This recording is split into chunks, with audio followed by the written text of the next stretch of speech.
পুরুষ যখন নারীর মিথ্যাবাদী হওয়ার প্রমাণ পেয়ে যায়, তার চরিত্রহীনতার সম্পূর্ণ প্রমাণ পেয়ে যায়, তখন পুরুষের মনটা এমনভাবে ভেঙে যায়, পুরুষ সেই নারীকে দুই চোখে আর কখনো দেখতেই পারে না। পুরুষের সামনে আপনি ইয়াতিম মেয়ে আনেন, পুরুষ অ্যাকসেপ্ট করবে কোনো প্রকার কোনো অবজেকশন ছাড়া। পুরুষকে আপনি একজন ডিভোর্সি মেয়ে এনে দেন, পুরুষ বিয়ে করবে উইথাউট কমপ্লেইন, কোনো অভিযোগ ছাড়া। পুরুষ ডিভোর্সি মেয়েকে বিয়ে করতে পারে, তার সঙ্গে সংসার করতে পারে।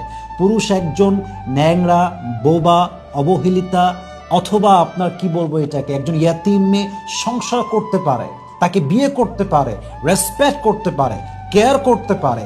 বাট পুরুষ যখন দেখে যে আমার পছন্দের ওয়াইফ কিংবা আমার পছন্দের শখের নারী বেঈমান, মিথ্যাবাদী, চরিত্রহীন, পুরুষকে আপনি কোটি টাকা দিবেন, তবুও পুরুষ তার সঙ্গে একটা মুহূর্তের জন্য সংসার করতে আর প্রস্তুত নয়।